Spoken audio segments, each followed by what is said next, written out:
कैसे हो दोस्तों। उम्मीद करता हूं आप लोग बहुत अच्छे होंगे। मैं शिवम शुक्ला आपके अपने यूट्यूब चैनल विजन इन्फिनिटी में हार्दिक स्वागत करता हूं।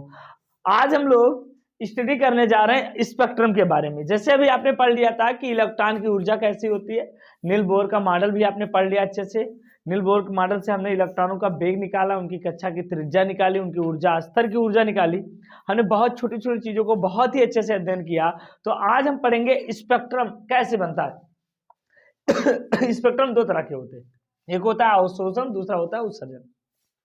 देखो नील बोर ने एक बात कही थी, उन्होंने कहा था कि अगर आर्बिटल इलेक्ट्रॉन इस आर्बिटल में है, इस कक्षा में है, तो इस कक्षा में जब तक इलेक्ट्रॉन रहेगा उसकी ऊर्जा फिक्स रहेगी, नियत रहेगी, ऊर्जा में परिवर्तन नहीं होगा। ना तो ये ऊर्जा का लॉस करेगा ना ही गेन करेगा। लेकिन उन्होंने दोबारा कहा कि अगर तुम बाहर से ऊर्जा दे रहे हो, अगर तुमने ऊर्जा दिया तो ये इलेक्ट्रॉन अपनी ऑर्बिटल को लीव कर देता है। क्या कर देता है बेटा?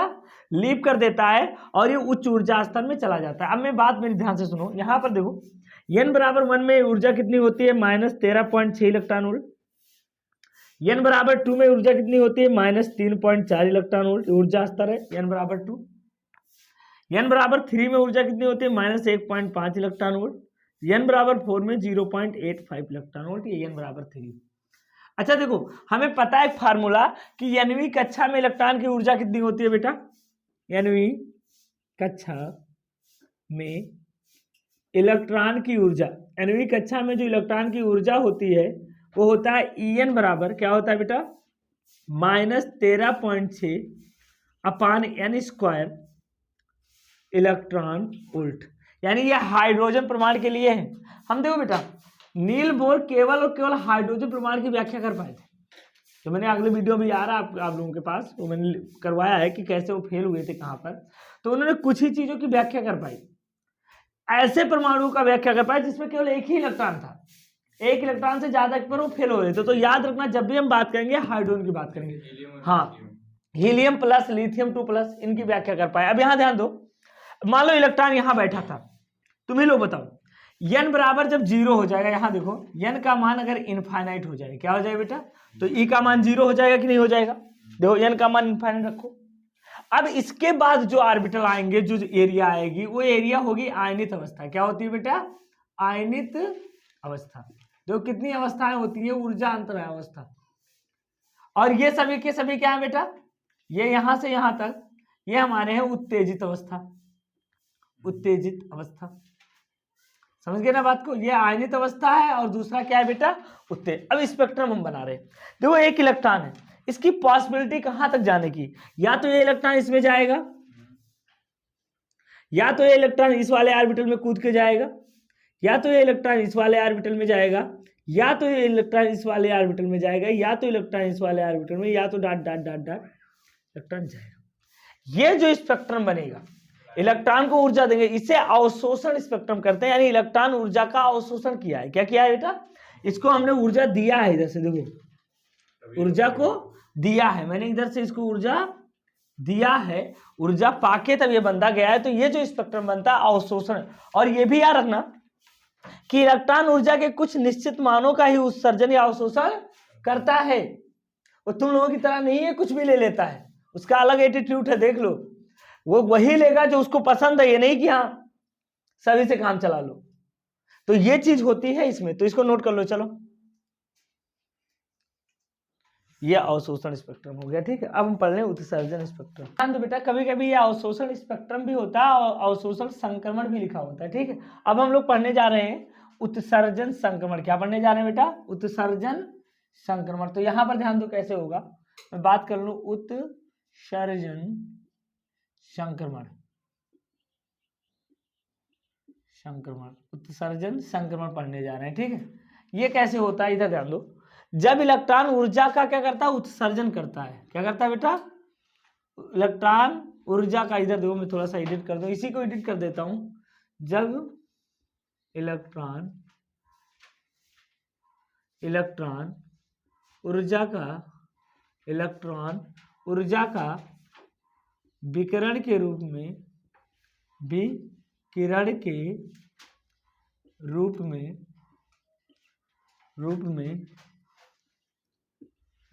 रूप में उत्सर्जन करके करके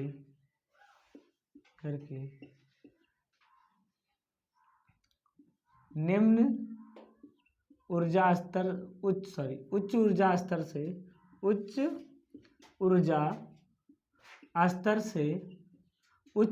स्तर से निम्न ऊर्जा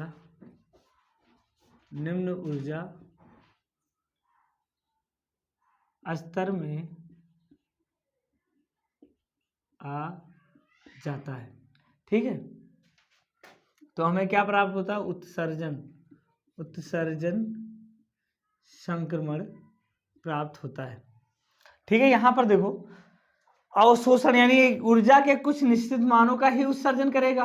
अब होता क्या है, मैं आपको अच्छे से बताता हूं, इधर समझो, मेरी बात सुनो। जैसे इलेक्ट्रॉन यहां से ऊर्जा लिया तो इसको क्या लगता है, जैसे तुम लोग होते हैं ना कि मम्मी पापा मार देते हैं, एक बार मार दिए, चोट ज्यादा लग गई, अब मैं घर छोड़ दूंगा, पता है, घर छोड़ के भाग जाते हैं गुस्से में बच्चे, नहीं अब जैसे बाहर गए प्रदेश में अपने एरिया को छोड़ के, अब इनको एहसास हुआ कि हम कहाँ स्टेबल थे, अब ये अनस्टेबल हो गया, ये परेशान हो गया, ये बंदा गलती कर बैठा और कह रहा कि नहीं मैंने बहुत बड़ी गलती की है, तो ये भागता है।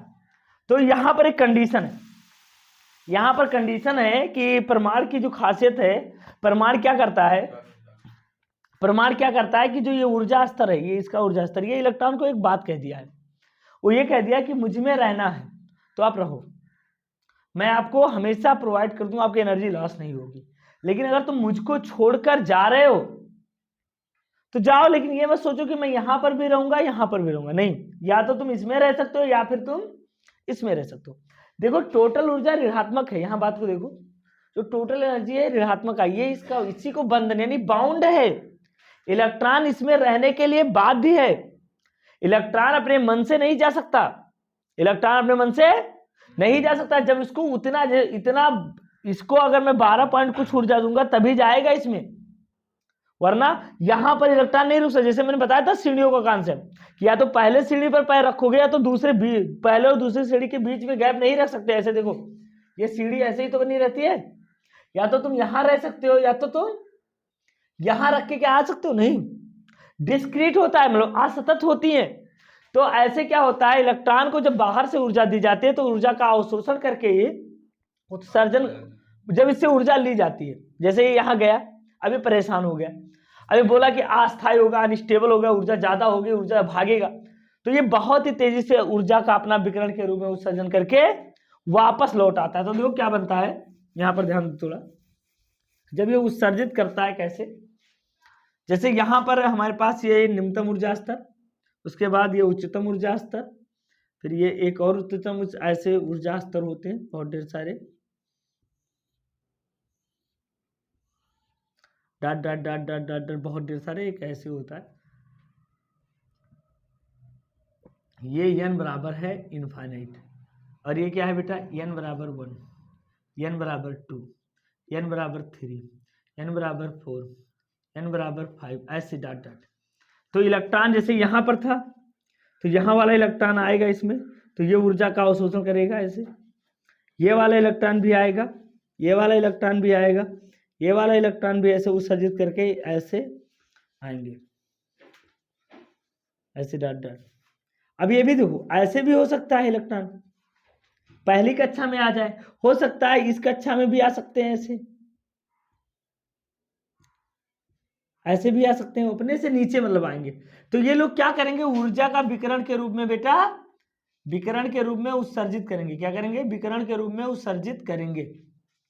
इधर हमारी एनर्जी की ग्राफ है, मान लो एनर्जी, और ये हमारे पास है, इसको कहते हैं उत्तेजित अवस्था, उत्तेजित, क्योंकि इसमें अनस्टेबल तुम लोगों की अवस्था है, क्या करें क्या ना करें, परेशान है बेचारा, भटक जाता है, ऊर्जा बहुत ज्यादा यूज नहीं कर पाता है।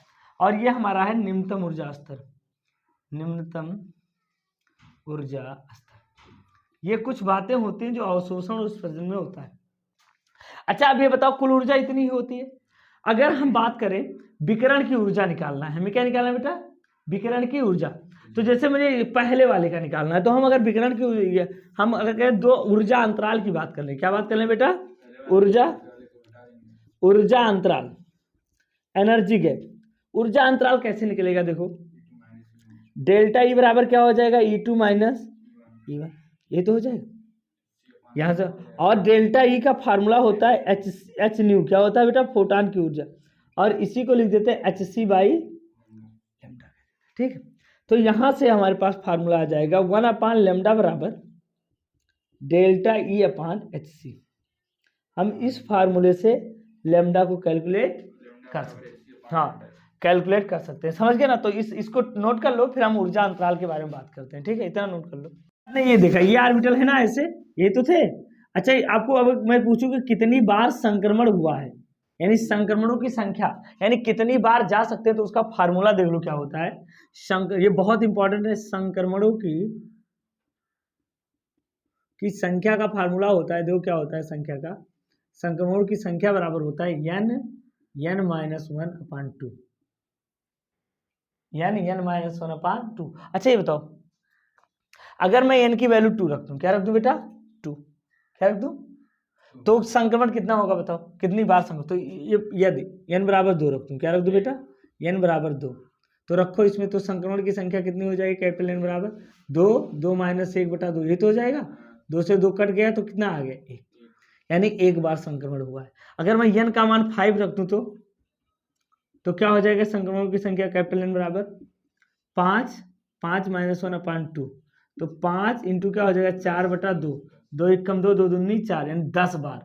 तो अब इस फार्मूले से कितनी बार संक्रमण हुआ हो तुम बता सकते हो, बहुविकल्पीय में, कंपटीशन में बहुत पूछता है। अब आ जाओ, दूसरा एक फार्मूला हमारे पास है, संक्रमण कितनी बार वो गया है, कितनी बार वो जा सकता है, उसकी पॉसिबिलिटी बार कितनी बार वो कक्षा में जा सकता है, समझ गए। जैसे ये एक बार कह दो n बराबर 1 था तो एक ही बार जा सकता है, n बराबर 2 में, यानी यहाँ n का मान क्या है, 2 है, एक ही बार जा सकता है। हाँ ये n क्या है, उत्तेजित ऊर्जा स्तर की कक्षा की वो है मान, तो n का मान अगर 2 रखो, यानी उत्तेजित, देखो एक होता है n बराबर 1, अगर मैं पूछूं कि उत्तेजित कक्षा की संख्या कितनी होती है, निम्नतम उत्तेजित कक्षा कौन है, निम्नतम उत्तेजित कक्षा 2, तो ये यार अगर निम्नतम कक्षा तो ये है और निम्नतम उत्तेजित कक्षा ये है, समझ गए ना, ये बात आपको ध्यान देना। तो अब इससे लगा लोगे ना कितनी बार संक्रमण। अच्छा एक फार्मूला और है, अभी आपके पास फार्मूला आया, लैम्डा बराबर क्या है बेटा, 1/λ बराबर डेल्टा ई अपान HC आया है ना। अब अगर HC लैम्डा बराबर क्या आ जाएगा, HC अपान डेल्टा ई, अगर H और C की वैल्यू में रख दूं तो जानते हो कितना आ जाएगा, 12/5/डेल्टा ई इंटू एंगस्ट्रॉम, ये लो समझ गए डायरेक्ट, ये फार्मूला याद रखना। अगर ऊर्जा दे दे, ऊर्जा गैप दे दे तुमको, क्या दे दे बेटा, ऊर्जा अंतराल दे दे, तो तुम इस फार्मूले पर डायरेक्ट रख के फार्मूला लगा सकते हो, ठीक है, इस फार्मूले पर तुम डायरेक्ट मान रख के लगा सकते हो, समझ गए ना। ये फार्मूला आपको याद रखना, ये ऊर्जा अंतराल के लिए 2 नोट है, इसको नोट कर लो, चलो जल्दी नोट करो, नोट करो। देखो हम ऊर्जा अंतराल की बात करते थे, वो एनर्जी गैप क्या होती है, जैसे बोहर ने कहा कि ये ऑर्बिटल है और एक ऑर्बिटल, ये ऊर्जा स्तर है, इलेक्ट्रॉन यहां से निकल के यहां गया, जब इलेक्ट्रॉन जाएगा तो ऊर्जा को लेकर जाएगा, जितना ऊर्जा लेकर जाएगा उतना ही तो देगा, उससे ज्यादा देगा नहीं। जैसे तुमसे मैं जितना पैसा लूंगा उतना ही तो दूंगा। तो ये बंदा पहले तो ये जाने नहीं दे रहा था, कह रहा था मत जाओ, आखिर लौट के ही आओगे यार लौट के ही आना है तुम्हें। तो ये बंदा ऊर्जा लिया चला गया, यहाँ पर जाता है जब इलेक्ट्रॉन, तो ये 10 के पावर -8 सेकंड में रहता है, कितना रहता है बेटा, उससे मैक्सिमम। और उसके बाद इस ऊर्जा को जो लिया था उसे विकिरण के रूप में उत्सर्जित करके और फिर चला आता है, विकिरण के रूप में उत्सर्जित करके क्या करता है बेटा, चला आता है। तो वो कितना ऊर्जा उत्सर्जित करेगा बताओ, इन दोनों ऊर्जा स्तरों की ऊर्जा अंतर के बराबर उत्सर्जित करेगा ना। हाँ तो डेल्टा, अब ये दो nवीं कक्षा की ऊर्जा हमारे पास इतनी है, तो ये बताओ इसकी E1 बराबर क्या हो जाएगा, यहां से बताओ, E1 का मान रखो यहाँ, E1 तो माइनस mZ²e⁴/8ε, इसको मान लो N1, क्या मान लो बेटा, N1, और इसको मान लो N2, ये तो है। अब यहाँ N2 रखो, N1 रखो, अभी मान ना रखो वैल्यू को, कोई भी ऊर्जा स्तर हो सकता है, ठीक है, N1 N2।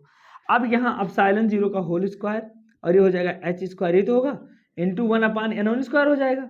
ये फार्मूला मैंने ड्राइव किया कराया है, nवीं कक्षा में इलेक्ट्रॉन की ऊर्जा के ये फार्मूले को हमने प्रूव कराया, ठीक है, ये याद कर लेना। अच्छा और E2 बराबर क्या हो जाएगा बताओ, -mZ²e⁴ Z square e power 4 upon 8 pi epsilon 0 square h square, और ये क्या हो जाएगा 1 अपान ये हो गया ना। तो डेल्टा ई बराबर कितना निकलेगा बताओ बेटा, डेल्टा ई बराबर निकलेगा E2 माइनस E1, ये तो होगा ना। अब E2 और E1 की वैल्यू रखो, तो E2 की वैल्यू कितनी है माइनस यम Z square e power 4 upon 8 epsilon 0 square h square, और इंटू क्या हो जाएगा 1 अपान N2 स्क्वायर, ठीक है। माइनस माइनस माइनस प्लस हो जाएगा, यम Z square e power 4 upon 8 epsilon 0 square h square into 1 अपान क्या हो जाएगा N1 स्क्वायर, ये तो हो जाएगा। अब दोनों कॉमन लोगे तो क्या बचेगा, डेल्टा ई बराबर कॉमन करो, तो डेल्टा ई कॉमन करेंगे यम Z square e power 4 upon 8 epsilon 0 H square, और बचेगा 1 upon N1 square minus 1 upon N2 square, समझ गया ना। अब यहाँ हमें पता है ये हमारे पास फार्मूला आ गया, ठीक। अब डेल्टा ई का मान क्या आया था अभी, डेल्टा ई बराबर आया था हमारे पास, जो भी फार्मूला आया था क्या आया था, डी बराबर एच सी बाई लेमडा आया था, क्या आया था बेटा एच सी बाई लेमडा, ही तो होता है डेल्टा ई बराबर।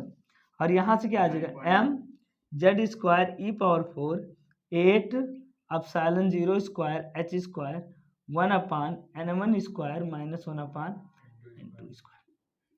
अब एच सी को इधर भेज दो, क्या भेज दो, नहीं अभी बता रहे, एच सी को इधर भेजो, तो जब एच सी को इधर भेजोगे तो 1 अपान लेमडा हो जाएगा ना, एच सी इधर जाएगा तो यम Z square e power 4 8 epsilon 0 H cube, और हो जाएगा 1 अपान N1 स्क्वायर, हाँ इंटू सी लिख लो, इंटू सी 1 upon N1 square minus 1 upon N2।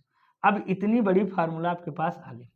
इसमें क्या दिक्कत है, दो इसमें हम जानते हैं जहां हम लिख सकते हैं, दो जहां m e power 4 upon 8 epsilon 0 square h cube into c बराबर होता है आर, क्या होता है बेटा आर, और इसी को कहते हैं हम लोग रिडबर्ग नियतांक, क्या कहते हैं बेटा रिडबर्ग नियतांक कहते हैं, और इसका मान होता है आर का मान होता है 1.09 गुणे 10 के पावर 7 मीटर इनवर्स, एक इसका होता है आर, ठीक है।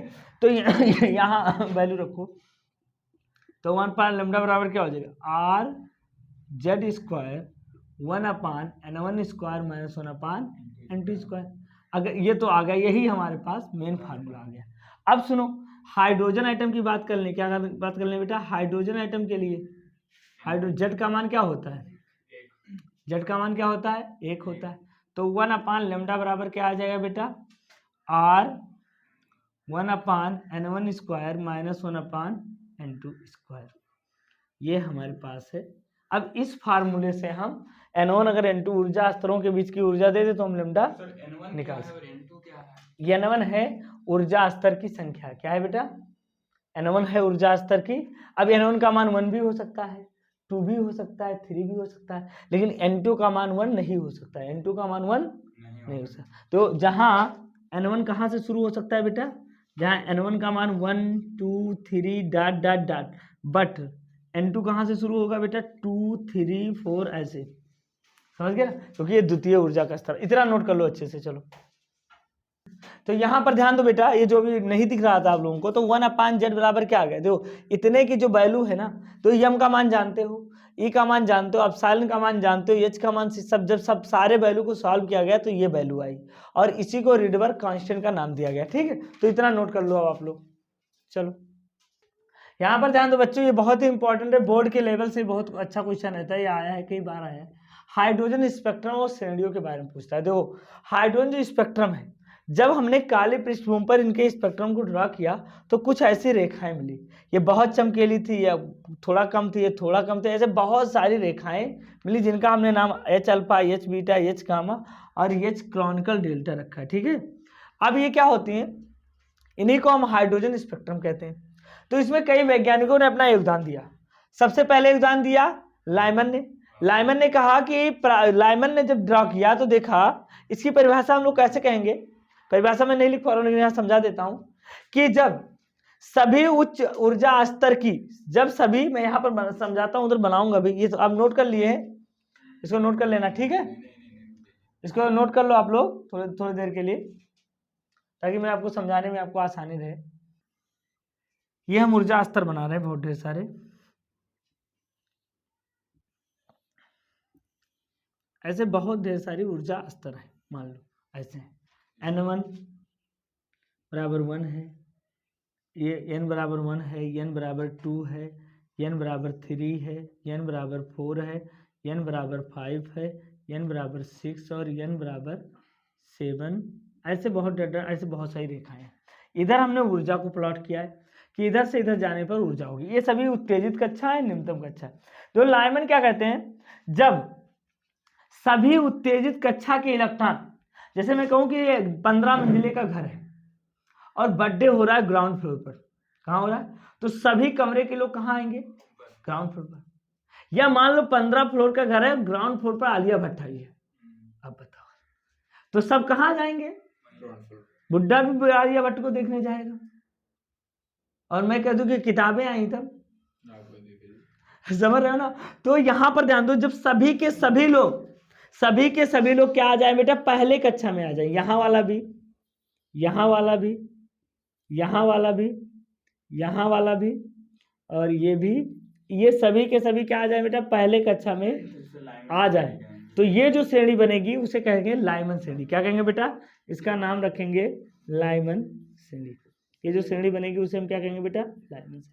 अब आ जाओ, अब अगर सभी, अब ऐश्वर्या राय दूसरी मंजिले पर आई है, तब क्या करोगे, तो सभी के सभी ऊपर वाले आएंगे, कमजोर गरीब लोग थोड़े जाते हैं यार, नीचे वाले नहीं जाएंगे, अरे गरीब लोग हैं बेचारे, सभी लोग आ रहे हैं, देख रहे हो, आलिया भट्ट के आने का संकेत है, बज रहा है, ठीक है। अब ये आ गया, इसको क्या कहेंगे बेटा, बामर श्रेणी।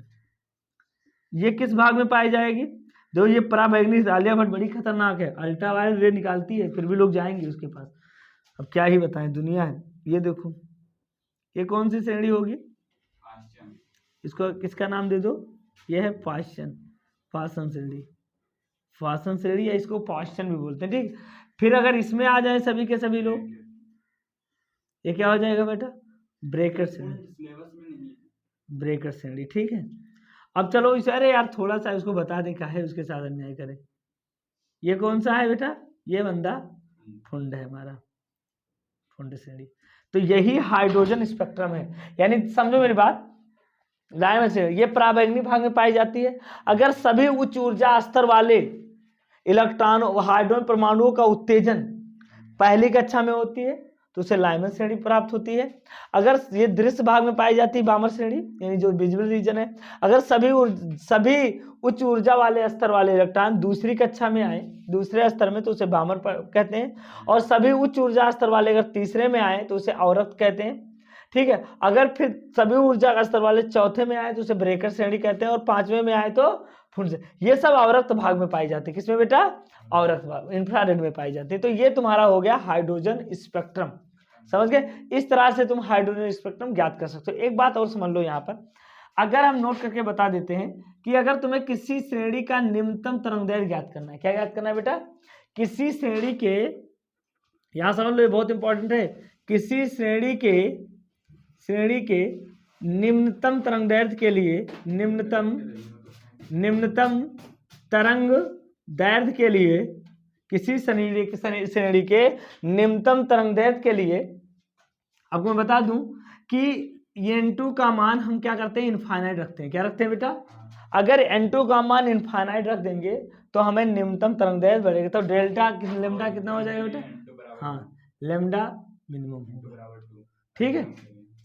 तो अधिकतम का तो चेंज होता रहता है, अधिकतम का चेंज होता रहता है, लेकिन अगर तुमको ये ध्यान देना है कि किसी श्रेणी का निम्नतम तरंगदैर्घ्य अगर आपको ज्ञात करना है तो n2 का मान 0 कर देना। अगर जैसे मैं कहूँ कि लाइमन श्रेणी के लिए तो n2 का मान इनफाइनाइट, n1 का मान तो दिया है, सब में n2 का मान रख दो। अच्छा, सबके लिए नहीं बनाया क्या, अरे यार सबके लिए नहीं बनाया, थोड़ा इधर ध्यान दो, इधर देखो, सबके लिए मैं बना दूं थोड़ा। इसके लिए 1/λ बराबर क्या हो जाएगा बेटा, r 1/2² - 1/n2²। इसके लिए क्या हो जाएगा 1/λ बराबर r 1/3² माइनस 1/n² इंटू 1/λ बराबर r और 1/4² माइनस 1/n² और 1/λ बराबर r 1/5² माइनस 1/n²। यही होता है पूरे का पूरा स्पेक्ट्रम होता है। ठीक है, इतना नोट कर लो आप लोग। और एक बात मैं कहना चाहता हूं कि आप लोग नहीं पढ़ते हो, हाइड्रोजन से सीखो इसकी एनर्जी लेवल कितनी होती है। इतने छोटे छोटे देखो, यूनिक होता है हर एनर्जी लेवल का जो स्पेक्ट्रम है वो अपने आप में यूनिक है, कोई एक जैसा नहीं है। दुनिया में सब अपने आप में यूनिक है, इस बात को आपको ध्यान देना है। और मैं कहता हूं ना कि आपको सहारा नहीं ढूंढना है, समझ गए ना। सहारा ढूंढने से दिक्कत हो जाती है, यही मैं बार बार तुम लोगों को कहते हैं कि दो, किसी से मांगना नहीं पड़ेगा आपको। मेहनत अगर जितना करोगे, दो अपने आप को जितना तुम इसमें बोर दोगे वहीं से तुम चमक जाओगे। तो अपने आप को खुद से मिलाना सीखो, अपने ताकत को पहचानना सीखो बेटा। मैं हर बात पर एक वर्ड कहता हूं कि सहारे मत ढूंढो, सहारे छूट जाते हैं, जो लहरों को आता है किनारे टूट जाते हैं। Thank you.